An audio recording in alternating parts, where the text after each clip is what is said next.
তখন জিন বলেছিল যে এতদিন আমাদের সাথে প্রতারণা করে অনেক কাজ তো করিয়ে নিলি, এই কাজগুলো যে অন্যায় এটা তুই কি মানিস? তখন শাহনেওয়াজ বলে যে হ্যাঁ, কাজটা আমার উচিত হয় নাই। তখন বলে যে তোকে আমরা এমনভাবে মারব যে তোর গ্রামের সবার জন্য তুই একটি উজ্জ্বল দৃষ্টান্ত হয়ে থাকবি। প্রিয় লিসেনার্স, ঘটনাটির সময় অনেক আগে, 1950 সালের দিকে। আশিক ভাইয়ের দাদা, তার নাম ছিল সরফরাজ, এবং তার ছোট ভাইয়ের নাম ছিল শাহনেওয়াজ।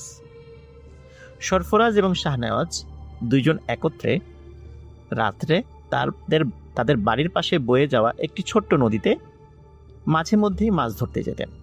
এটা শখের বশে মাছ ধরতেন, রাত জেগে মাছ ধরতেন। সকালবেলা সেই মাছ পরিবারের জন্য কিছু রাখতেন, আর যদি এক্সট্রা থাকতো তাহলে সেটা বিক্রি করে দিতেন। তো একদিন সরফরাজ, মানে যিনি আশিক ভাইয়ের দাদা, উনি শারীরিকভাবে অসুস্থ ছিলেন, কিন্তু ওই দিন মাছ ধরতে যাওয়ার কথা ছিল দুই ভাইয়ের একসাথে। শাহনেওয়াজ এসে বড় ভাইকে যখন বলে, তখন বড় ভাই নিজের অসুস্থতার কথা জানান এবং তাকে সরফরাজকে বলেন যেন সরফরাজও আজকে মাছ ধরতে না যায়। ওই দিন ছিল আবার পূর্ণিমা। পূর্ণিমাতে নদীতে নাকি ভালো মাছ পাওয়া যায়। তো সরফরাজ কিছুতেই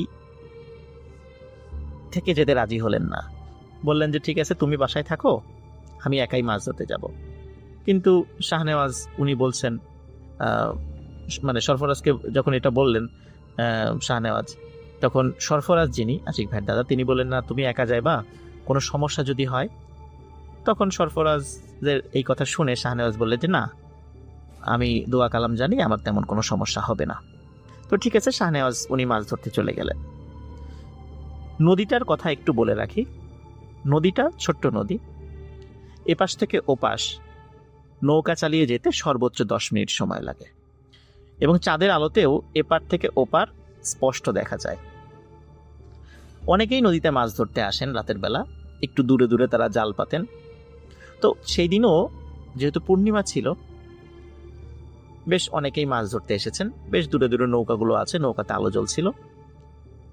শাহনেওয়াজও উনি মাছ ধরছেন। মাছ ধরতে ধরতে এতটাই মগ্ন হয়ে পড়েছিলেন, চারদিকে যে কি হচ্ছে উনি কিছুই বুঝতে পারেননি। একসময় হঠাৎ উনি ফিল করেন নৌকাটা অস্বাভাবিক রকমের দুলছে। উনি চারদিকে তাকিয়ে দেখেন বড় বড় ঢেউ আর অথই পানি। চারদিকে শুধু পানি আর পানি দেখা যায়, কোনো কুল কিনারা দেখা যাচ্ছে না। সরফরাজ ভাই উনি তো সাথে নাই যেহেতু, এজন্য শাহনেওয়াজ ওই সময়ে ভয় পেয়ে যান যে কি ব্যাপার, কোথায় আসলাম।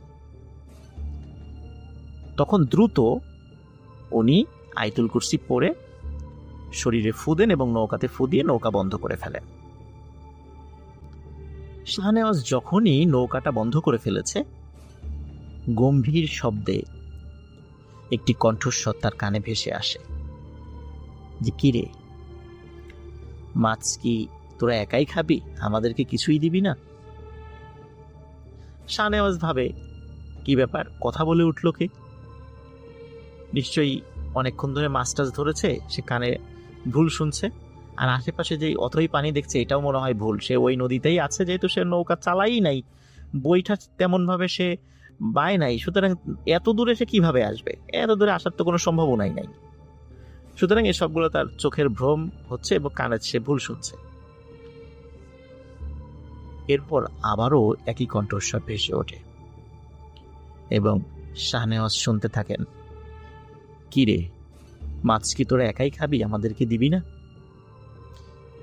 তখন শাহনেওয়াজ সত্যি সত্যি ভয় পেয়ে যান। তিনি সমস্ত শক্তি দিয়ে নৌকা চালিয়ে যে কোনো একটা জায়গায় যাওয়ার চেষ্টা করতে থাকেন, কিন্তু তিনি জানেন না তিনি কোথায় যাবেন, কারণ চতুর্দিকে শুধু পানি আর পানি, কুল কিনারা দেখা যাচ্ছে না। উনি নৌকা বেয়ে কোথায় যাবেন? তারপরও উনি চেষ্টা করতে থাকেন যে কোনো একদিকে যাওয়ার জন্য, কিন্তু অদ্ভুত ব্যাপার, নৌকা 1 ইঞ্চিও সেখান থেকে আগাতে পারে না তারা। শাহনেওয়াজ যখন আপ্রাণ চেষ্টা করছে, তখন হঠাৎ শাহনেওয়াজ দেখতে পায় নৌকার চতুর্দিকে বেশ কিছু মানুষের মতো মাথা, কিন্তু সেই মাথাগুলো আকারে বেশ বড়, সেগুলো নৌকার চতুর্দিকে ভেসে ওঠে। একজন কথা বলছে শাহনেওয়াজের সাথে, বলছে, নৌকাটা তো তুই বন্ধ করে দিলি, আমাদেরকে মাছ দে, আমরাও মাছ খাই, তোর ভালো হবে। তখন শাহনেওয়াজ বলছে, না, আমি এত কষ্ট করে মাছ ধরি, তোমাকে কেন মাছ দিব। ওদের সাথে তর্কাতর্কি শুরু করে দিয়েছে। শাহনেওয়াজ দেখে যে নৌকার চতুর্দিকে 12টি মাথা, তার মানে 12টা জিনের একটি দল সেখানে আছে। তখন জিনদের যে সর্দার, সে শাহনেওয়াজকে বলে, তুই তো আজকে মারা যাবি, তোকে আমরা ছাড়বো না। তখন শাহনেওয়াজ বলে যে, ওরে আহম্মক, তুই কি ভুলে গেছিস একটু পরেই ফজরের আজান হবে, তখন তুই তো আমার কিছুই করতে পারবি না, তুই তো এখান থেকে চলে যেতে বাধ্য। তখন ওই জিনের সর্দার রাগ করে বলে ওঠে যে, ফজরের আজান হলেও তোকে এমন ভাবে অদৃশ্য করে এখানে রেখে দেব যে এখান দিয়ে যত লোকই যাক না কেন কেউ তোকে দেখতে পাবে না, কিন্তু তুই সবাইকে দেখতে পাবি। তখন শাহনেওয়াজ আরো ভয় পায় যে আসলেই তো এদের সাথে ঝামেলা করে পারা যাবে না। তখন শাহনেওয়াজের মাথায় একটি বুদ্ধি খেলে যায়। শাহনেওয়াজের বাবার কাছ থেকে শেখা একটি দোয়া পড়ে তার মাথায় থাকা পাগড়িতে একটি গিট দিয়ে এই 12 জনের মধ্যে একটি জিনকে সে আটকে ফেলে। ওদিকে জিনের সর্দার তার সাথে তো হম্বিতম্বি করছে যে তোকে তো মেরে ফেলবো। তখন শাহনেওয়াজ বলে, তুই তোর দলের সদস্যদের একটু গুনে দেখ তো তোরা কয়জন। তখন সর্দার বলে 12 জন। বলে আবার গুন। তো সর্দার গুনে দেখে একজন কম। তখন শাহনেওয়াজ বলে, এই একজনকে আমি আটকে ফেলেছি, আমাকে ভালোই ভালোই বাড়িতে পৌঁছে দে, মানে বাড়ির পাশে কাছে যে ঘাট আছে সেখানে পৌঁছে দে, না হলে একে আমি ছাড়বো না। তখন জিনদের সর্দার বলে যে, না, তুই ওকে ছেড়ে দে। তখন শাহনেওয়াজ শর্ত দেয় যে যদি সে সহি সালামতে পৌঁছে দেয় তাকে তার বাড়ির কাছে ঘাটে, তাহলে ওই জিনকে সে ছেড়ে দেবে। তখন সর্দার বলে, ঠিক আছে, যেহেতু তুই প্রতিশ্রুতি দিলি আমাদেরকে যে ওকে ছেড়ে দিবি, তাহলে আমরাও আমাদের প্রতিশ্রুতি রাখবো, তোকে তোর বাড়ির ঘাটে পৌঁছে দিচ্ছি, কিন্তু কথার যেন কোনো হেরফের না হয়, আমাদের দলের এই সদস্যকে তোকে ছেড়ে দিতে হবে। তখন শাহনেওয়াজ কথা দেন যে হ্যাঁ, আমি ঘাটে পৌঁছানোর পর একে ছেড়ে দেব। তখন ওই জিনের সর্দার শাহনেওয়াজকে বলে যে, তুই চোখ বন্ধ কর। চোখ বন্ধ করার পরে শুধু একটু শো শো শব্দ শাহনেওয়াজের কানে এসেছিল। কয়েক মুহূর্ত পরেই শাহনেওয়াজকে ওই জিনের সর্দার বলে, এবার চোখ খোল। শাহনেওয়াজ চোখ খুলে দেখে যে সে তার বাড়ির কাছে যে ঘাটটা, নদীর ঘাট, সেখানে নৌকা সহ সে চলে এসেছে। ফজরের আজান দেবে দেবে ভাব। তখন জিনের সর্দার বলে, এবার আমার দলের এই সদস্যকে তুই ছেড়ে দে। ওই সময় শাহনেওয়াজের মাথায় একটি দুষ্টু বুদ্ধি খেলে যায়, যেটি তার জীবনের জন্য কাল হয়ে দাঁড়ায়। সে তখন জিনের সর্দারকে বলে যে, না, এই সদস্যকে আমি ছাড়বো না, একে আমি আমার কাছে রেখে দেব, একে দিয়ে আমি কাজ করাবো, আমার যখন মনের ইচ্ছা করবে তখন আমি ছেড়ে দেব। তখন জিনের সর্দার বলে যে, তুই তো প্রতিশ্রুতি দিয়েছিলি আমাদেরকে দেখে ছেড়ে দিবি, আমরা তো আমাদের প্রতিশ্রুতি রেখেছি, তোর তো ক্ষতি করি নাই, তাহলে তুই কেন আমার দলের এই সদস্যকে ছাড়বি না? বলে, না, আমি ছাড়বো না, আমি আমার প্রতিশ্রুতি রাখলাম না, একে দিয়ে আমি কাজ করাবো। তখন জিনের সর্দার বলে, তুই কিন্তু কাজটি ভালো করলি না, কারণ প্রতিশ্রুতি দিয়ে ভঙ্গ করাটা কিন্তু মোটেই উচিত নয়। আমরা জিন হয়ে তোর সাথে প্রতিশ্রুতি রক্ষা করলাম, আর তুই আশরাফুল মাখলুকাত হয়ে তুই প্রতিশ্রুতি ভঙ্গ করলি। তখন শাহনেওয়াজ বলে যে, হ্যাঁ, ভঙ্গ করলাম, একে দিয়ে আমি কাজ করাবো। আসলে শাহনেওয়াজের মাথায় একটা দুষ্টু বুদ্ধি খেলে গিয়েছিল। সে চিন্তা করেছিল, যেহেতু একে আটকে ফেলেছি, একে দিয়ে আমি কাজ করাবো, এমন একটি প্ল্যান তার মাথায় কাজ করে। কিন্তু আসলে তার এই প্ল্যানটা মোটেও ভালো ছিল না। যাই হোক, শাহনেওয়াজ বাড়িতে চলে আসেন। চলে আসার পর শাহনেওয়াজ চিন্তা করে যে বড় ভাইকে বিষয়টা বলবো, তিনি কি মনে করবেন। তখন বড় ভাইকে উনি কিছু বলেন না, বরং বড় ভাইকে গিয়ে, মানে বড় ভাই যিনি সরফরাজ, যিনি আশিক ভাইয়ের দাদা, তাকে গিয়ে বলেন যে বড় ভাই, তোমার কষ্ট করে রাতের বেলা মাছ ধরতে যাওয়ার দরকার নাই, আমি একাই মাছ ধরবো, কোনো সমস্যা নেই, তুমি বাসায় থাকো। তো বড় ভাই বলে যে কি ব্যাপার, আমরা একসাথে মাছ ধরতাম, তুমি আবার কেন একা একা মাছ ধরতে চাচ্ছ? তখন বলে যে না, আমি একাই মাছ ধরবো, তুমি দেখবা যে অনেক মাছ পাচ্ছি আমি। তো বড় ভাই আসলে শুরুর দিকে কিছু বুঝতে পারে নাই। উনি বলে যে ঠিক আছে, তুমি যদি একা মাছ ধরো আমার কোনো সমস্যা নেই। এখন প্রতিদিন শাহনেওয়াজ যে কাজটি করেন সেটা হচ্ছে ওনার মাথার ওই পাগড়িটা উনি সাথে নিয়ে যান, বিশেষ ওই পাগড়িটা যেটাতে একটি গিট দিয়ে, দোয়া পরে একটি গিট দিয়ে একটি জিনকে উনি আটকে ফেলেছিলেন। উনি যখনই নৌকা নিয়ে মাছ ধরতে যেতেন তখনই ওই 12টা জিনের যেই দলটা ছিল তার মধ্যে একটা তো বন্দী ছিল, আর ওই যে সর্দার সহ আরো 10 জন, মানে মোট 11 জন, তারা ওই নৌকার কাছে এসে হাজির হতো। এসে বলতো যে শাহনেওয়াজ, আমাদের দলের এই সদস্যকে ছেড়ে দে। তখন শাহনেওয়াজ বলতো যে ঠিক আছে, তাহলে আমাকে মাছ ধরে দে, তাহলে বিবেচনা করব। তখন কি করতো যে ওই জিনেরা তাদেরকে, শাহনেওয়াজকে মাছ ধরে দিত, এত পরিমাণে দিত না যাতে করে মানুষের মনে সন্দেহ হতে পারে, মোটামুটি ভালো মাছ ধরে দিত। এখন শাহনেওয়াজের বড় ভাই সরফরাজ উনি দেখে কি ব্যাপার, শাহনেওয়াজ তো ভালোই মাছ ধরতে পারে একা একা গিয়ে, তা আমি আর না যাই। এদিকে শাহনেওয়াজও বড় ভাইকে বলে যে ভাই তোমার যাওয়ার দরকার নেই। তো এই জন্য আসলে সরফরাজ, যিনি আশিক ভাইয়ের দাদা, উনি শাহনেওয়াজের সাথে ওইভাবে মাছ ধরতে যাওয়ার আর ইচ্ছা পোষণ করে নাই। কিন্তু কেন যেন সরফরাজের মনে একটি সন্দেহ জাগে যে কি ব্যাপার, আসলে কি ঘটছে, শাহনেওয়াজ এত মাছ কিভাবে পায়। কিন্তু আসলে শাহনেওয়াজ যে জিনদেরকে দিয়ে কাজ করিয়ে নিচ্ছে এটি তিনি বুঝতে পারেন নাই। একদিন সরফরাজ শাহনেওয়াজকে খুব ভালো করে ধরে যে কি ব্যাপার, সত্যি করে বলতো আসলে ঘটনা কি, আমি মাছ ধরতে যাওয়ার কথা বললেই আমাকে সাথে নিস না, অবশ্য ভালোই মাছ পাচ্ছিস, ঘটনা কি? তখন শাহনেওয়াজ সব ঘটনা খুলে বলার সাথে সাথে সরফরাজ খুবই ভয় পান, বলে তুই কাজটা মোটেও ভালো করিস নাই, কারণ প্রতিশ্রুতি দিয়ে ভঙ্গ করা এটা কিন্তু উচিত হয় নাই। আর সবচেয়ে বড় কথা, একটা জিনকে অন্যায়ভাবে বন্দি করে রাখা হয়েছে, তারা তো তোকে পৌঁছে দিয়েছিল, তারপরে উচিত ছিল তাকে ছেড়ে দেয়া। এখন তো এরা যে কোনোভাবে তোর উপর প্রতিশোধ নেওয়ার চেষ্টা করবে, এখন কি হবে? তো তুই এই জিনটাকে ছেড়ে দে। তখন শাহনেওয়াজ বড় ভাইকে প্রতিশ্রুতি দেয় যে সেই জিনটাকে সে ছেড়ে দেবে। কিন্তু আসলে এই প্রতিদিন এত মাছ পাওয়ার একটা নেশা আর জিনদেরকে দিয়ে কাজ করিয়ে নেওয়ার একটা অভ্যাস, এইভাবে টানা কয়েক মাস হওয়ার কারণে ওনার মধ্যে এক ধরনের একটা অলসতা এবং এক ধরনের অদ্ভুত মজা উনি পেয়ে গিয়েছিলেন। উনি তাদেরকে দিয়ে কাজ করিয়ে মজা পেতেন। একদিন উনি মাছ ধরতে গেছে, সেই দিনটিও কোনো কারণে পূর্ণিমার দিন পড়ে গেছে। মাছ ধরতে যাওয়ার পর তখন দেখে হঠাৎ করে যে 11টি মাথা আবার ভেসে উঠেছে। জিনদের সর্দার বলে, কি শাহনেওয়াজ, কেমন আছিস? শাহনেওয়াজ সে স্বাভাবিকভাবেই চিন্তা করে যে জিনরা তো আমার কাছে একটু দায় টাকা আছে, তো এত ভদ্রভাবে উত্তর দেওয়ার খুব দরকার নাই।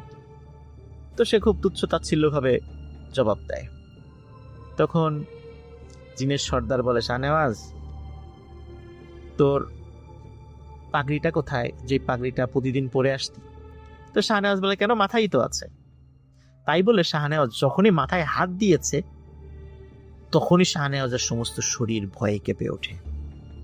শাহনেওয়াজ দেখে ওই দিন ভুল করে সে বাসায় থাকা অন্য একটি পাগড়ি পরে চলে এসেছে, এবং যেই পাগড়িতে গিট দিয়ে জিনটাকে আটকে রেখেছিল এই পাগড়িটি সে আর ওই দিন নিয়ে আসে নাই, যেটা প্রতিদিন মাছ ধরার সময় সে নিয়ে যেত। শাহনেওয়াজ প্রচণ্ড ভয় পায় এবং এতটা ভয় পায় যে সে আয়াতুল কুরসি বা অন্যান্য দোয়া কোনোটাই ভয়ে পড়তে পারছিল না, মানে সে ভয়ে সব কিছু ভুলে গেছে। তখন জিন বলেছিল যে এতদিন আমাদের সাথে প্রতারণা করে অনেক কাজ তো করিয়ে নিলি, এই কাজগুলো যে অন্যায় এটা তুই কি মানিস? তখন শাহনেওয়াজ বলে যে হ্যাঁ, কাজটা আমার উচিত হয় নাই। তখন বলে যে তোকে আমরা এমনভাবে মারব যে তোর গ্রামের সবার জন্য তুই একটি উজ্জ্বল দৃষ্টান্ত হয়ে থাকবি। এই ঘটনা বলার পর লিসেনার্স, আশিক ভাই যিনি এই গল্পটি সাগরদান ভাইয়ের কাছে বলেছিলেন, তিনি বেশ কান্নাকাটি করেন, কারণ এটা খুব একটা প্যাথেটিক বিষয়। এখন বলতে পারেন যে যেহেতু শাহনেওয়াজ মারা গেলেন, ঘটনাটি আসলে কে পরবর্তী ঘটনাটা আমাদের কাছে এনে দিল, এটি বলছি প্রিয় লিসেনার্স। আসলে পরের দিন তার যে বড় ভাই সরফরাজ, উনি দেখেন যে শাহনেওয়াজ বাড়িতে ফেরে নেই। উনি চিন্তায় পড়ে যান, কারণ উনি তো জানতেন যে এরকম একটা দুর্ঘটনা ঘটতে পারে। শাহনেওয়াজ যদি প্রতিশ্রুতি যেহেতু রক্ষা করে নাই জিনদের সাথে, তো উনি সকালবেলায় অন্য যারা মাঝি মাল্লা যারা আছে, যারা মাছ ধরতে গিয়েছিল জেলে, তাদের সাথে কথা বলা শুরু করে। তারা বলে হ্যাঁ, সরফরাজ তো রাত্রেবেলা গিয়েছিল, কিন্তু তারপরে আমরা তাকে দেখি নাই। তখন গ্রামের সবাইকে এই ঘটনাটি খুলে বলে, মানে শাহনেওয়াজের কথা আর কি, সরফরাজ খুলে বলার পর সবাই মিলে শাহনেওয়াজকে খুঁজতে থাকে। 1 দিন, 2 দিন, 3 দিন, 4 দিনের দিন একটি বিষয় সবাই লক্ষ্য করে।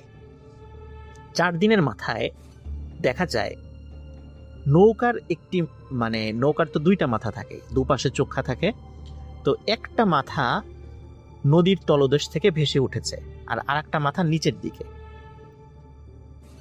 সবাই সেই নৌকার কাছে যায় এবং যখন সরফরাজকেও ডাকা হয়, আশিক ভাইয়ের দাদাকে, তখন বুঝতে পারেন এটি হচ্ছে তাদের সেই নৌকা, যে নৌকায় শাহনেওয়াজ মাছ ধরতে বের হয়েছিল। কিন্তু আরো অদ্ভুত ব্যাপার কি, যে নৌকার যেই দৈর্ঘ্য এবং নদীর যেই গভীরতা কিন্তু আরো বেশি। নৌকাটা যদি খাড়া করে ডুবিয়ে দেয়া যায়, তারপরেও নদীর তলদেশে পৌঁছাবে না। কিন্তু কিভাবে এই নৌকাটা খাড়াভাবে পানির মধ্যে ভেসে উঠেছে। সবাই নৌকাটা নাড়ানোর চেষ্টা করে, কিন্তু প্রত্যেকেই ফিল করে এই নৌকাটি শক্ত হয়ে আছে, মনে হচ্ছে নৌকার অপর মাথা মাটির মধ্যে গেড়ে দেয়া। কিন্তু নৌকা তো এত বড় নয়, আর এখানে গভীরতাও বেশি। যাই হোক, সবাই মিলে নৌকাটি টেনে ওঠানোর চেষ্টা করে সকলেই ব্যর্থ হয়। তখন চিন্তা করে সরফরাজ যিনি দাদা, উনি চিন্তা করে যে শাহনেওয়াজের দেহটা কোথায় গেল। তখন অন্য যারা জেলেরা আছে সবাই মিলে এবং সরফরাজ উনি নিজেও ডুব দিয়ে খোঁজার চেষ্টা করে শাহনেওয়াজের দেহটা কোথায়। সবাই দেখে নৌকার একদম নিচের দিকে শাহনেওয়াজের মাথাটা নদীর তলদেশে মাটির মধ্যে ঢুকে আছে এবং দেহটা উপরের দিকে। কিন্তু অদ্ভুত ব্যাপার সেটা হচ্ছে নৌকাটা এত বড় কেন, কিভাবে হলো? কারণ গভীরতা তো অনেক বেশি। যাই হোক, এই প্রশ্নের উত্তর কখনোই পাওয়া যায় নাই। সবাই অনেক চেষ্টা করেছে শাহনেওয়াজের দেহটা তোলার জন্য, কিন্তু বডিটা তুলতে পারলেও মাথাটা তুলতে পারেনি। কারণ হচ্ছে মাথাটা মাটির মধ্যে ছিল আর বডিটা উপরের দিকে ছিল। যখন টানা হেঁচড়া করে তখন তার বডিটাই মাথা থেকে খুলে চলে আসে, বডিটাই উপরে আনতে পারে, কিন্তু মাথাটা তুলতে পারে না। তখন সারা গ্রামে শোকের ছায়া পড়ে যায়। শাহনেওয়াজকে মাথা ছাড়াই দাফন করা হয়। আরো অদ্ভুত ব্যাপার, মাসের পর মাস, বছরের পর বছর ওই নৌকা ওই রকমই ছিল। যখন বর্ষাকালে নদীর পানি অনেক বেড়ে যায়, নদীর পানি যেভাবে বাড়ে নৌকার মাথাটাও সেই তালে তালে ঠিক ততটুকুই ভাসতে থাকে। নদীর পানি যদি 50 হাতও বাড়ে, ওই নৌকার মাথাটাও ঠিক উপরে সামান্য একটু অংশ দেখা যায়। তার মানে হচ্ছে যে নৌকাটি নদীর পানি বাড়ার সাথে সাথে সেটা ডুবে না। এটি একটি অদ্ভুত ব্যাপার ছিল। অনেকেই নৌকার যখন বর্ষাকালে অনেক পানি হয়ে গেছে, অনেকেই চিন্তা করেছে তাহলে তো নৌকাটা মনে হয় মাটির থেকে ছুটে উপর দিকে ভেসে আছে, কিন্তু সেটাকে যখন নাড়ানোর চেষ্টা করছে তখন তারা ফিল করেছে না, এই নৌকাটা এখনো মাটির ভিতরেই প্রথিত আছে। কিন্তু তাহলে বর্ষার পানি বাড়ার পরেও নৌকার মাথা কেন পানির উপরে দেখা যাচ্ছে? এভাবে অনেক দিন এরকমই ছিল। কোনো একটি খরার সময় যখন নদীর পানি অনেক কমে যায়, তখন যত কমে যায় নৌকাটা ততটা আস্তে আস্তে নিচে নামতে থাকে। একসময় নদীর পানি যখন শুকিয়ে গিয়েছিল, সেই সাথে নৌকাটিও তলদেশের সাথে চিরতরে মিলিয়ে যায়। বেশ কয়েকজন গর্ত খুঁড়ে নৌকার অস্তিত্ব খোঁজার চেষ্টা করলেও ওই নৌকার অস্তিত্ব আর কখনো খুঁজে পাওয়া যায় নাই। আর ওই দিন থেকে, যেই দিন থেকে শাহনেওয়াজ তার মৃত্যু হয়েছিল, ওই দিন থেকে সেই পাগড়ি, যে পাগড়িতে একটি জিনকে গিট দিয়ে আটকে রাখা হয়েছিল, ওই পাগড়িটা আর খুঁজে পাওয়া যায় নাই। দুঃখজনক ব্যাপার হচ্ছে যে আশিক ভাইয়ের পরিবারের সাথে এখনো কিছু অদ্ভুত ঘটনা ঘটে চলে।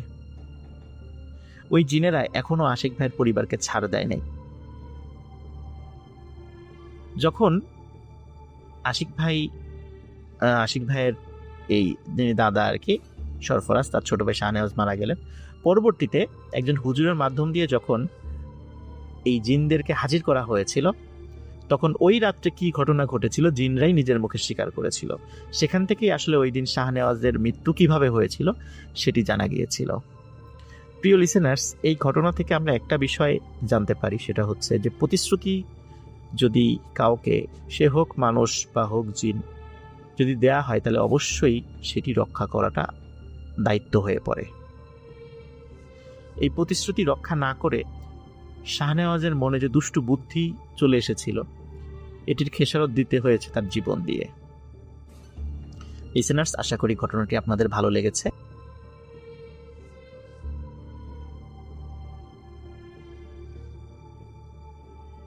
স্টোরিটি বড়ই অদ্ভুত, কিন্তু এই টাইপের স্টোরি আপনারা কখনো কখনো শুনেছেন, কিন্তু কিছুটা মিল থাকলেও পুরোপুরি মিল নেই। এবং এই স্টোরিটি অন্য স্টোরি থেকে এই কারণে ব্যতিক্রম, মাঝে মাঝে স্টোরি যখন আমরা শেয়ার করি তখন যার সাথে ঘটেছে তার কাছ থেকে অনুমতি নিয়ে আমরা স্টোরি শেয়ার করি। কিন্তু আমার মনে হয় বাংলাদেশে এটি অন্যতম একটি ব্যতিক্রম একটি স্টোরি হবে, যেখানে কোনো মানুষের কাছে অনুমতি নিয়ে এই স্টোরিটি শেয়ার করা হচ্ছে না।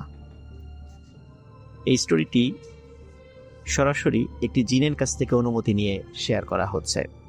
আপনারা স্টোরিটি পুরোপুরি শোনার পরে আমার এই কথার মর্মার্থ বুঝতে পারবেন। তো কথা না বাড়িয়ে সরাসরি চলে যাচ্ছি মূল ঘটনায়। ঘটনাটি আমাকে পাঠিয়েছেন নড়াইল জেলার লোহাগাড়া উপজেলার লাহোরিয়া ইউনিয়নের আলামিনের বেশ কয়েকটি গল্প আমি ইতোমধ্যে বলার চেষ্টা করেছি আপনাদের সামনে, এবং প্রত্যেকটি ঘটনাই খুবই অন্যরকম ছিল। এই ঘটনাটিও তার ব্যতিক্রম নয়। ঘটনাটি যার সঙ্গে ঘটেছে সঙ্গত কারণে তার একটি ছদ্মনাম আমাকে বলতে হচ্ছে, কারণ আপাতত সরাসরি তার নাম বলার অনুমতি পাওয়া যায়নি, যার কারণে তার শুধু মূল নামটা আমি হাইড করে যাচ্ছি। ঘটনাটির সময়কাল 2013 সাল।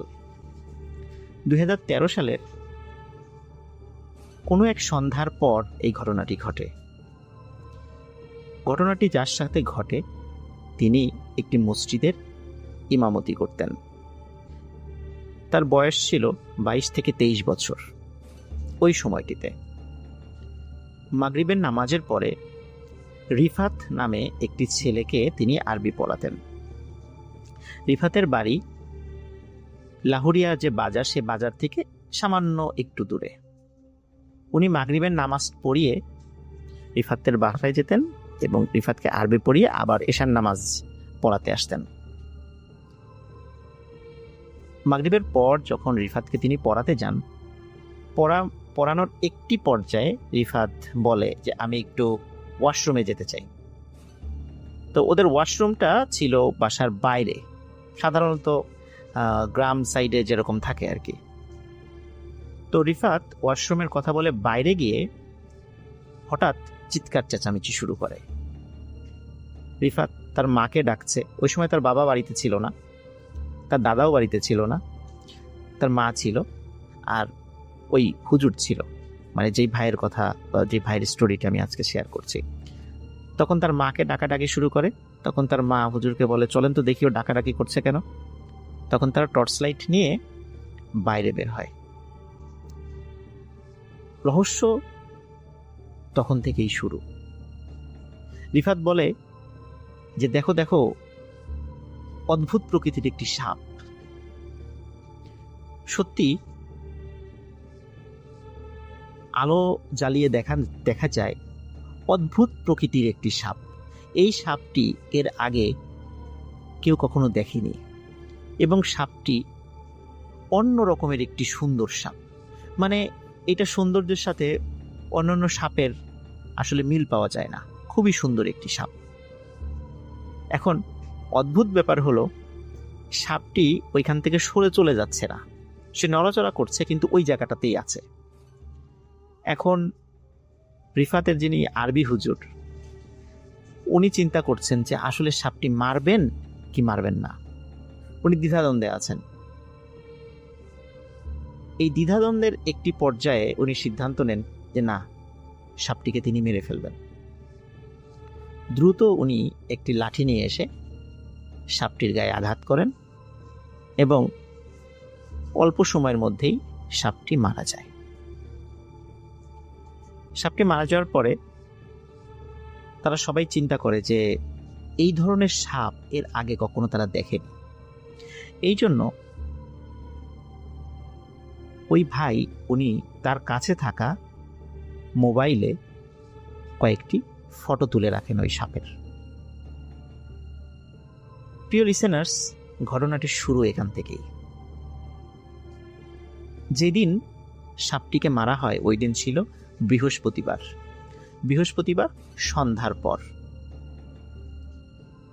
শুক্রবার ফজরের নামাজের পর ওই ভাইয়ের অভ্যাস ছিল একটু ঘুমানো। ফজরের নামাজের পর উনি একটু ঘুমিয়েছেন, হঠাৎ করে একটি আননোন নাম্বার থেকে ওনার ফোনে একটি কল আসে। কল রিসিভ করার পরে উনি শুনতে পান যে বাজারেরই একজন লোক তাকে বাজারে ডাকছে। কারণ হিসাবে বলেন যে একজন অপরিচিত ভদ্রলোক আসছে, বৃদ্ধ ভদ্রলোক, তিনি তার সাথে দেখা করতে চান। তো ওই ভাই উনি জামা কাপড় পরে রেডি হয়ে বাজারে আসেন, লাহুরিয়া বাজারে। বাজারে আসার পর দেখেন খুব সুন্দর চেহারার একজন বয়স্ক দাড়িওয়ালা মুরব্বী একজন ভদ্রলোক বসে আছেন। বসে থাকার পর উনি যখনই ওই ভাইকে দেখেছেন তিনি উঠে দাঁড়ান। উঠে দাঁড়ানোর পরে ওই ভাই তাকে আগে সালাম দেন। তখন বলেন যে আপনি আজকেই আমার সাথে যাবেন মিঠাপুর নামক একটা জায়গায়। ওইখানে একটা মসজিদ আছে, আপনি ওই মসজিদে ইমামতি করবেন। এখানে যেই টাকা আপনাকে দেওয়া হয় বেতন হিসাবে, তার থেকে দ্বিগুণ টাকা আপনাকে দেওয়া হবে। আপনি এখনই আমার সাথে যেতে হবে। এখন ওনাকে যখন মানে এখনই যেতে হবে এই কথাটা বলে, তখন ওই ভাইয়ের মনে কিন্তু অনেকগুলো সন্দেহ জন্ম নেয়। কেন এত তাড়াতাড়ি এখনই যেতে হবে কেন?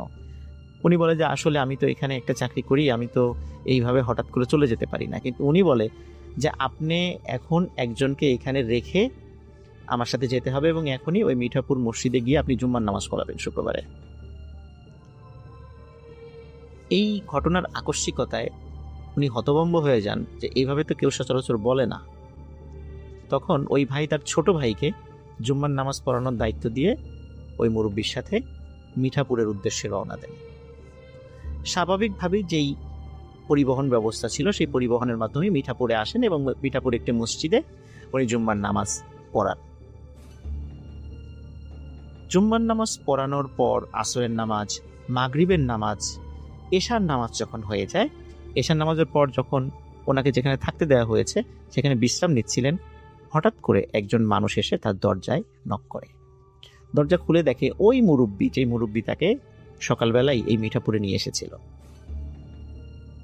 তখন ওই মুরব্বি ওই ভাইকে বলে, আপনাকে এখনই আমার সাথে যেতে হবে। তখন উনি বলে যে আপনার বাড়ি কোথায়? বলে যে আমার বাড়ি এই যেই আপনি যে মসজিদে নামাজ পড়েন এই মসজিদের কাছাকাছি। কিন্তু কোন গ্রামে এক্স্যাক্টলি উনি বলেননি। তখন উনি বলেন যে আপনার সাথে যেতে হবে কেন? তখন উনি বলেন যে আমার ছেলে মারা গেছে, আপনাকে আমার সাথে যেতে হবে, আপনাকেই তার দাফন কাফন করতে হবে। তখন ওই ভাই রাজি হন না, যেহেতু অপরিচিত একটি জায়গা, উনি কিছুতেই রাজি হতে চান না। কিন্তু ওই মুরব্বী ভদ্রলোক উনি খুব পিড়াপিড়ি শুরু করেন যে না, আপনাকে যেতেই হবে। এক সময় ওই ভাই রাজি হন এবং ওই মুরব্বীর সাথে যাওয়া শুরু করেন। ওই মুরব্বীর সাথে আরো দুইজন লোক এসেছিল। এখন ওই সময়টা ছিল এমন একটি সময় যে তখন আশেপাশে যে বিল ছিল, বিলে মোটামুটি পানি চলে এসেছে। এখন কোন বাড়িতে যে যাবে সেটা কিন্তু ওই ভাই জানতেন না। তখন দেখলেন যে ওই মুরব্বী একটি বড় নৌকা নিয়ে এসেছে। তখন সবাই নৌকায় চড়ে বসে এবং নৌকা চলতে থাকে। কিছু সময় নৌকা চলার পরে ওই ভাই ফলো করেন যে নৌকা আসলে বিলের মধ্যে দিয়ে যাচ্ছে না, আশেপাশে নৌকার সাথে ঘেঁষে বড় বড় গাছ পালা, ঘাস এরকম দেখা যাচ্ছে চাঁদের আলোতে। উনি আরো ভালো করে খেয়াল করেন নৌকা পানির উপর দিয়ে চলছে না, নৌকা মাটির উপর দিয়ে চলছে এবং অনেকটা ভেসে ভেসে চলছে। যখনই উনি এইটা দেখেন তখনই মারাত্মক ভয় পেয়ে যান।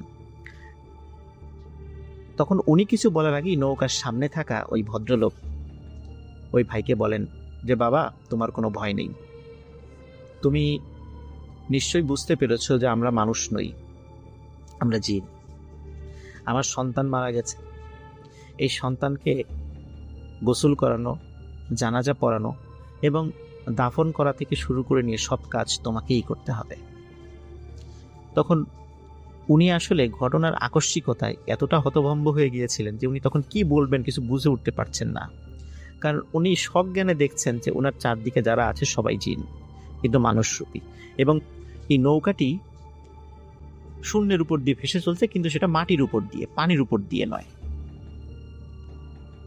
তখন উনি সাহস করে জিজ্ঞাসা করেন, আপনার ছেলে কখন মারা গেছে? তখন ওই মুরব্বী বলেন, বৃহস্পতিবার সন্ধ্যার পরে। বলে, বৃহস্পতিবার সন্ধ্যার পরে এখনো রেখে দিয়েছেন? বলে, হ্যাঁ এখনো রেখে দিয়েছি তোমার জন্য, তুমি সব কাজ করবা, তোমাকে এই কারণেই নিয়ে যাচ্ছি। তখন বলে, আমাকেই কেন নিয়ে যাচ্ছেন সেখানে? তখন উনি বলেন যে তোমাকে এই জিনিসটা আমি দেখাতে চাই যে একটি পরিবারের যখন পিতামাতার বুক খালি হয়ে যায় তখন তাদের কি পরিমাণ কষ্ট হয়, এটাই তোমাকে দেখতে হবে আজকে, চলো। তো উনি প্রচন্ড ভয় পেতে থাকেন, কিন্তু ওই মুরব্বী ওই ভাইকে অভয় দিতে থাকেন যে তোমার কোনো ভয় নেই, তোমাকে আমি যেভাবে নিয়ে এসেছি আবার এভাবেই সুস্থ শরীরে তোমাকে পৌঁছে দেওয়া আমার দায়িত্ব, তুমি ভয় পেও না। এবং এত সুন্দর ব্যবহার করেন ওনার সাথে যে উনি রীতিমতো অবাক হয়ে যান। কিছু সময় পরে একটি বাড়ির সামনে নৌকাটি দাঁড়ায়। নৌকার থেকে তারা নামেন। নামার পরে দেখেন সাদা জুব্বা পরা, সফেদ দাড়ি অসংখ্য লোক সেখানে আছে এবং বাড়ির ভেতর থেকে কান্নার আওয়াজ ভেসে আসছে। এবং ওই বাড়ির যেই ডিজাইন বা অন্য কিছু স্বাভাবিক বাড়ির থেকে সেটা ছিল আলাদা। তখন ওই মুরব্বী তাকে বলেন, বাবা তুমি ভয় পেও না, এই পাশেই আমার ছেলের লাশ রাখা আছে, লাশে পচন ধরে যাবে, তুমি তাড়াতাড়ি তাকে গোসল করাও। উনি ওই লাশের গোসল করাতে গিয়ে অজ্ঞান হয়ে যান, মানে টোটালি সেন্সলেস হয়ে যান। আমরা সাধারণত প্যারানর্মাল যেই গল্পগুলো করে থাকি, লিসেনার আপনারা খেয়াল করবেন যে আমরা বলি যে এই ঘটনা দেখে সে অজ্ঞান হয়ে গেছে, চোখ খুলে দেখে সে তার বাড়িতে, তখন সবাইকে ঘটনা খুলে বলে। আসলে উনি অজ্ঞান হয়ে যাওয়ার পরে যখন জ্ঞান ফেরে তখনও দেখে ওনার চারদিকে জিন। উনি যেখানে এসেছেন সেখানকার লোকজন চারদিকে দাঁড়িয়ে আছে। উনি সেন্সলেস থেকে যখন আবার সেন্সে আসে, আবার এই লাশের গোসল দেয়, গোসল দেওয়ার পরে জানাজা হবে, জানাজা পড়ানোর দায়িত্বও পড়ে ওই ভাইয়ের উপরে। উনি আবারও জানাজা পড়াতে গিয়ে সেন্সলেস হয়ে যান, ওই জিনেরাই তার জ্ঞান ফেরায়। জ্ঞান ফেরার পরে উনি জানাজা পড়ান, তাকে দাফনও করা হয়। উনি মোট 3 বার এই সেন্সলেস হয়ে গিয়েছিলেন।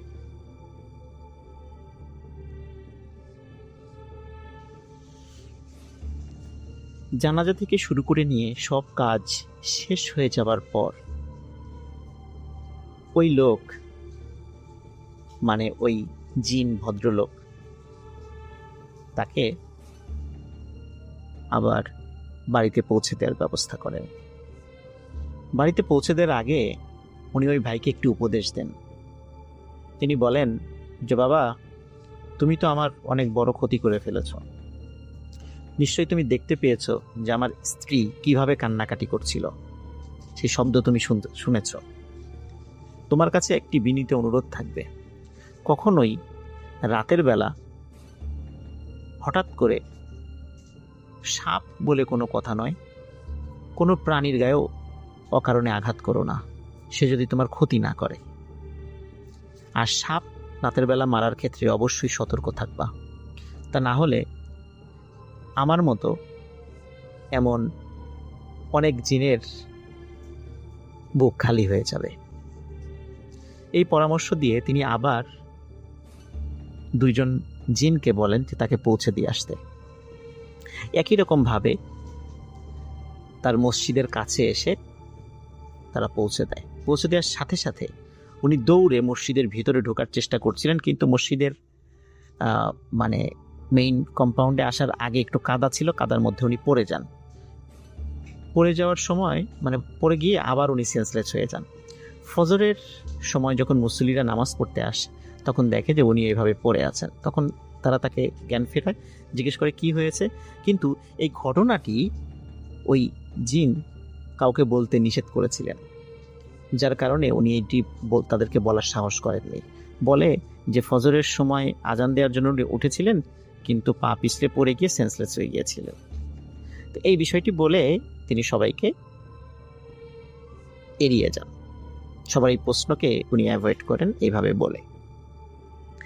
যাই হোক, এরপর থেকে ওনার সাথে মাঝে মাঝেই ওই জিনের দেখা হতো। উনি যখন তাহাজ্জুদের নামাজ পড়তেন মসজিদের মধ্যে, তখন ওই জিন আসতো। ওই জিন এসে তার সাথে কথা বলতো, এবং ওই জিন আসার পরে তাকে বলে, মানে ওই ভাইকে বলে যে আমার সন্তান তো মারা গেছে, তোমাকে আমি ক্ষমা করে দিয়েছি, তুমি আমার সন্তানের মতো, কারণ আমার সন্তান নেককার ছিল, আর তুমিও নামাজ রোজা করো, তোমাকে খুব ভালো লেগেছে, তোমাকে ক্ষমা করে দিয়েছি, আমি তোমাকে আমার সন্তানের মতো হিসাবে দেখব। তোমার যখন যে সমস্যা তুমি পড়বে আমাকে বলো, আমি চেষ্টা করবো আল্লাহর ইচ্ছায় যদি পারি সমাধান করার জন্য। এরপর থেকে ওই ভাইয়ের কাছে মাঝে মাঝেই ওই জিনটা আসতো, এসে বিভিন্ন বিষয়ে আলোচনা করত, ধর্মীয় বিষয়ে কথা বলতো, বিভিন্ন বিষয়ের সমাধান করে দিত। এমনকি ওই ভাইয়ের পেছনে ওই জিন অনেক সময় সালাত আদায় করতেন। গত রোজার ঈদের নামাজের সময়ও ওই ভাইয়ের পেছনে উনি সালাত আদায় করেছেন। এটা অন্য কেউ দেখেনি, উনি দেখেছেন। প্রিয় লিসেনার্স, এই যে ঘটনাটি ঘটেছে এবং ওই জিন ওনার কাছে যে আসে, এটা কিন্তু এখনো চলমান আছে। আলামিন ভাই যখন এই বিষয়টি ওনার সাথে কোনো একটা বিষয়ে, প্যারানর্মাল বিষয়ে কথা হচ্ছিল, তখন এই বিষয়টি আলামিন ভাইকে উনি বলেন। তখন আলামিন ভাই যখন ভূত.কমে আমার কাছে এই স্টোরিটি শেয়ার করতে চাইলেন, তখন ওই ভাই বলেছিলেন যে তাহলে ওনার কাছ থেকে অনুমতি নিতে হবে, তাছাড়া এই গল্পটি বলা যাবে না। তখন ওই জিনটি যখন তার সাথে আবার দেখা করতে আসে, ভূত.কমে এই গল্পটি প্রচার করার জন্য অনুমতি চান, শুধু ওই ভাইয়ের নাম প্রকাশ না করার শর্তে গল্পটি বলতে বলে। কারণ এই গল্পের মধ্যে একটি মোরালস রয়েছে, সেটা হচ্ছে রাতের বেলা হঠাৎ করে কোনো প্রাণীকে আঘাত করে মেরে ফেলা যাবে না, বা অকারণে কোনো প্রাণীকে আঘাত করা যাবে না। এটাই এই গল্পের ছিল মোরালস, এবং এই শর্তে এই গল্পটি শেয়ার করার অনুমতি পাওয়া যায়। প্রিয় লিসেনার্স, এখনও কিন্তু ওই ভাইয়ের সাথে ওই জিনের দেখা হয়, কথা হয়, এবং ওই জিনের অনুমতি সাপেক্ষেই এই গল্পটি আপনাদের সাথে আজ শেয়ার করলাম। আশা করি সবার ভালো লেগেছে। শেয়ার করব, সেটা বেশ আগেকার ঘটনা। আমি তখন কোথায় থাকি আমি আগেই বলেছি, যারা আমার রেকর্ডিংটা আগে শুনেছেন, যে আমি আমার বাবা ছিলেন ডিফেন্সে। সো এই জন্য আমরা কিন্তু বিভিন্ন ক্যান্টনমেন্টে থেকেছি। তো বেশিরভাগ আমার জীবনের বেশিরভাগ সময় কেটেছে আমাদের যশোর ক্যান্টনমেন্টে। সো পাকিস্তান থেকে আসার পরে আমরা প্রথমে থাকি রংপুরে, তারপরে আমাদের পোস্টিং হয় যশোরে আমার আব্বার। সো যশোরে আমি এসে ভর্তি হই তখন ক্লাস 5-এ।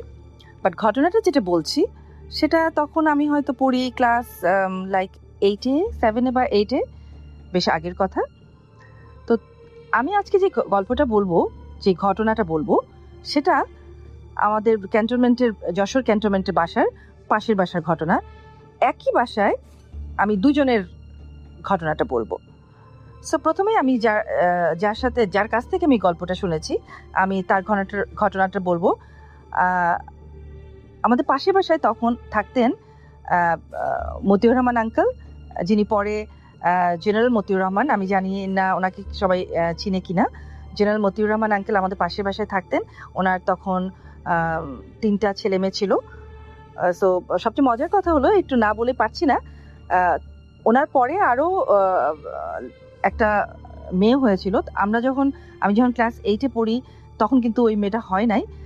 সো পরে এসে ওই ছোট যে বাচ্চাটাকে আমরা দেখি নাই, ওই ছোট মেয়ের সাথেই কিন্তু আমার ছোট ভাই যে এয়ারফোর্সে আছে তার বিয়ে হয়েছে। সো এখন মতিউর রহমান আন্টি কিন্তু আমাদের আত্মীয়। তো যাই হোক, আমরা যখন যশোরে ছিলাম আমাদের পাশাপাশি বাসা ছিল, 2 বাসা, এবং 2 বাসার মাঝখানে তখন কিন্তু বাসাগুলাতে ওরকম লাইক কংক্রিট কোনো ওয়াল ছিল না। একটা বাসার সাথে আরেকটা বাসার ওয়াল মেবি একটা ছিল, এবং চারিদিকে কাঁটা তারের বেড়া দেওয়া ছিল। সো এই একটা দেওয়ালের মাঝখানে যাতায়াতের জন্য আবার ছোট্ট একটা পকেট গেট ছিল। তো প্রায় সময় আমি দেখতাম যে আম্মা ওই পকেট গেট দিয়ে পাশে পাশে আন্টির ওখানে যাচ্ছে গল্প করতে, আন্টিরা আবার এখানে আসছে, আমরা যারা ছোট ছিলাম তারা পাশে পাশে যে খেলতাম, তারাও আমাদের বাসায় এসে খেলতো, এরকম ঘটনা। তো আজকের পুরো ঘটনাটা কিন্তু আমি শুনেছি মতিউর রহমান আন্টির কাছ থেকে। তো আন্টি একদিন আমাদের কাছে এরকম গল্প করলো যে প্রায় দিন যেটা হতো ক্যান্টনমেন্টে, আমাদের আব্বাদের কোনো সময় আব্বা আম্মা দুজনেরই পার্টি থাকতো, কোনো সময় অফিসিয়াল কিছু পার্টি থাকতো যেটাতে শুধু আমাদের আব্বারাই ইনভাইটেড থাকতো। তো আন্টি গল্প করছে যে একদিন আঙ্কেলের একটা অফিসিয়াল পার্টি, আঙ্কেল চলে গেছে সেই পার্টিতে। তো আন্টি এখানে বলে রাখা ভালো, মতিউর রহমান আন্টি কিন্তু দেখতে খুব সুন্দর ছিলেন এবং এখনো আছেন, এবং ওনার মাথা ভর্তি কালো কুকরানো চুল ছিল। তো উনি গল্প করছেন যে উনি সন্ধ্যাবেলা আঙ্কেল যখন চলে গেছে ডিনারে, উনি তখন ওনার বেডরুমের পাশে ছোট্ট একটা ওপেন বারান্দা ছিল। তো উনি ওখানে একা একা বসে, যেহেতু বাচ্চারাও ছোট, সবাই ঘুমিয়ে গেছে, বেশি রাত হয়ে গেছে বলবো না, লাইক 9টা 9:30 বাজে। তো উনি তখন ওখানে ওই খোলা জায়গায় বসে এমনি বসেছিলেন, বাইরে অনেক সুন্দর বাতাস ছিল। তো এই সময় আন্টি নাকি দেখলেন যে আঙ্কেল বাসায় ফেরত চলে এসছে। তো ভালো কথা, আঙ্কেল বাসায় যখন ফেরত চলে আসে আন্টি একটু অবাক হলো যে কি ব্যাপার, পার্টি এত আগে শেষ হয়ে গেল, এত আগে চলে আসলো। তো উনি খেয়াল করেন, উনি বলছে আচ্ছা ঠিক আছে। তো আঙ্কেল নাকি সোজা ওনার কাছে এসে ওনার পাশে এসে বসেছে। তা আন্টি জিজ্ঞেস করলো যে কি ব্যাপার, তুমি আজকে খুব তাড়াতাড়ি বাসা চলে আসলে? তা আঙ্কেল বললো হ্যাঁ, আজকে পার্টি শেষ হয়ে গেছে তাড়াতাড়ি, এই জন্য আমি চলে এসেছি। সো এই কথা জিজ্ঞেস করেছে, এবং জিজ্ঞেস করেছে বাচ্চারা কোথায়? আন্টি বলছে বাচ্চারা ঘুমিয়ে গেছে খেয়ে। তখন নাকি আঙ্কেল আন্টিকে বলছে যে আমি তোমার জন্য পার্টি থেকে একটা পান নিয়ে আসছি, এত মজার পান ছিল, তুমি পানটা খাও। আন্টি খুব সুন্দর ওনার হাত থেকে পানটা নিয়ে উনি পানটাও খেয়েছে এবং উনি বললো যে এত মজার পান উনি কোনোদিনও খায় নাই, এত সুগন্ধি সেই পানের মধ্যে। সো পানটা একটা কাগজের মধ্যেও পেঁচানো ছিল। সো আন্টি পানটাও খেয়েছে। একটু পরে আঙ্কেল নাকি আন্টিকে বলছে যে তুমি একটু বসো এখানে, নিচে বসো, আমি তোমার কোলে মাথাটা রেখে একটু শুবো। আন্টি একটু অবাক হয়েছে, বিকজ আন্টির ম্যারিড লাইফের এত বছরের জীবনে উনি কখনো আঙ্কেল নাকি আন্টিকে বলে নাই যে আমি তোমার কোলে মাথা রেখে শুবো বা এই ধরনের কোনো আবদার করে নাই। আন্টি একটু অবাক হয়েছে। হওয়ার পরেও আন্টি নিচে শুয়েছে এবং আঙ্কেল কিন্তু আন্টির কোলে মাথা রেখে শুয়েছে। এর মাঝখানে আন্টি কয়েকবার আঙ্কেলকে বলছে যে চলো ভিতরে যাই, অনেক রাত হয়ে গেছে, কিন্তু আঙ্কেল বারে বারে নাকি বলছে যে আরেকটু থাকি, খুব সুন্দর বাতাস হচ্ছে, আরেকটু থাকি। আন্টি আরো কিছু বলছে না, ওনার মাথার বিলি কেটে দিচ্ছে, চুলে বিভিন্ন রকম গল্প করছে, পান খাচ্ছে। এর মধ্যে কেন জানি আন্টি বললো যে ওনার একটা সিক্স সেন্স কাজ করেছে, ওনার একটু কেন জানি উনি বলতে পারছে না যে কিছু একটু ওনার কাছে অস্বাভাবিক লাগছে বা আনকমফোর্টেবল লাগছে। উনি আঙ্কেলকে বলছে যে তুমি একটু বসো, আমি একটু ভিতর থেকে আসি। তো আঙ্কেল বলছে ইটস ওকে। দেন আন্টি যেটা করেছে, উনি বাসার ভিতরে ঢুকেছে, সোজা ঢুকে উনি স্ট্রেট যেখানে যেই মেসে পার্টি হচ্ছে ওখানে উনি ফোন করেছে। করে উনি বলছে যে তখন আঙ্কেল তখন মেজর ছিলেন বা কর্নেল ছিলেন কিছু একটা, বলছেন যে উনি কি পার্টিতে এখনো আছে, যিনি ফোন ধরেছে তাকে বলেছে। তো উনি বলছে জি স্যার তো আছে, এখানেই আছে। তো আন্টি তখন কিন্তু প্রথমে খুব ভয় পেয়ে গেছে যে কি বলছে, তখন উনি বিশ্বাস করতে পারে না। উনি তখন বলছে যে আমি কি ওনার সাথে একটু কথা বলতে পারি। তখন উনি ফোনটা হোল্ডে রেখে আঙ্কেলকে ডাকতে গেছে এবং আন্টি খুব ভয় পেয়ে গেছে তখন, যখন আঙ্কেল ওই পাশ থেকে ফোনটা ধরে বলছে যে হ্যাঁ বলো, আমি কি ব্যাপার। আন্টি বলছে তুমি কি এখনো পার্টিতে? আঙ্কেল বলছে হ্যাঁ এখনো পার্টিতে আমি। কেন, কি হয়েছে? আন্টি আর কিছুই বলতে পারে নাই, উনি ফোনটা সাথে সাথে রেখে দিয়েছে এবং উনি তাড়াতাড়ি করে এসে উনি বারান্দায় উকিতে দেখে যে ওখানে আসলে আর কেউই নাই। এবং আন্টি বলল যে আমি ওই মুহূর্তে উনি একদম ফ্রিজ হয়ে গেছে, উনি আর কি বলবে ভাষা পায় না। কিন্তু আন্টি আমাদেরকে বলল যে ওই যে পানটা মোড়ানো ছিল কাগজটার মধ্যে, ওটা কিন্তু তখনও আন্টির হাতেই ছিল এবং অনেকদিন পর্যন্ত নাকি আন্টি সেই পানের সেই কাগজ। ইন দ্য মিন টাইম রাত যখন লাইক 10:30 11টা বেজেছে, আঙ্কেল ফেরত এসছে। আন্টি তখন আঙ্কেলকে পুরো ঘটনাটা বলছে এবং আঙ্কেল তো বিশ্বাসই করতে পারছে না, যে বলছে যে না তুমি নিশ্চয়ই ভুল কিছু দেখেছো, এরকম হতেই পারে না। আন্টি অনেকক্ষণ ধরে বিশ্বাসই করাতে পারছিল না এবং এটাও বলছে দেখো যে ছিল সে আমাকে পানটাও খেতে দিয়েছে এবং দেখো কাগজটা পর্যন্ত আমার হাতে আছে এখনো। তো এই গল্পটা উনি আমাদের কাছে গল্প করেছে এবং এখনো যখন আমার মনে হয় গল্পটা, সত্যি কথা আমার গায়ের লোম কিন্তু একদম খাড়া হয়ে যায়।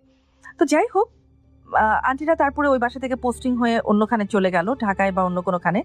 ওইখানে পোস্টিং হয়ে আসলেন একজন, ওনার নাম ছিল, আমার মনে আছে ওনার নাম ছিলেন হাসান আঙ্কেল। তো আঙ্কেল যাই হোক আসার পরে সুন্দরভাবে ওখানে আছে বা ঠিকঠাক মতনই চলছে। তো তখনকার সময় আমাদের বাসায় টিভি ছিল, কিন্তু আমাদের টিভিটা একটা অ্যান্টেনা থাকতো টিভিটার, এবং অনেক লম্বা একটা বাঁশের মধ্যে আমরা সেই অ্যান্টেনাটা লাগাতাম এবং প্রায় সময় দেখা যেত অ্যান্টেনাকে বাঁশ ধরে ঘোরাতে হতো ভালো ছবি আসার জন্য। তো আঙ্কেলের বাসায়ও ওরকম অ্যান্টেনা লাগানো। একদিন অনেক রাত, বাইরে বেশ হইচই হচ্ছে, আমরা জিজ্ঞেস করছি যে কি ব্যাপার আব্বা, আমরা সবাই বের হয়ে আসলাম, কি ব্যাপার। আঙ্কেল বলছে যে কি জানি ভাই হলো, হঠাৎ করে ছবি আসছে না, কিছু না, তো অ্যান্টেনা উনি বাঁশ ঘোরাচ্ছে শুধু বারে বারে ছবি আসা। আলটিমেটলি যেটা হলো উনি কিন্তু সাকসেসফুল হয় নাই। পরের দিন সকালবেলা উনি এই গল্পটা সবাইকে বলল যে কি হয়েছিল অ্যাকচুয়ালি। তো উনি যে গল্পটা বলল আমাদের কাছে, আমার এখনো মনে আছে, আমরা ছোট ছিলাম কিন্তু ঘটনাটা আমরা চোখের সামনে কি দেখলাম।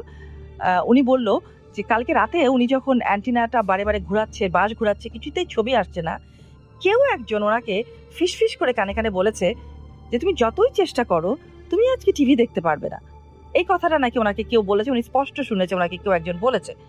তো পরের দিন সকালবেলা উনি লোকজন নিয়ে যখন বাসটা আবার নামালো যে কি সমস্যা হয়েছে, কেন আমি টিভি দেখতে পাচ্ছি না, তখন আমরা সবাই যেটা দেখলাম সেটা একটা বিরাট লম্বা বাঁশ, সেটার উপর থেকে একদম নিচ পর্যন্ত আপনি যদি একটা, এবং আরেকটু বলে রাখি, অ্যান্টেনার যে তারটা থাকছিল, আমি জানি না এটা আমি বলবো 80s এর, আর্লি 80s আর লেট 70s এর কথা, আর্লি 80s এ হবে, নো লেট 70s এর কথাই আমি বলছি।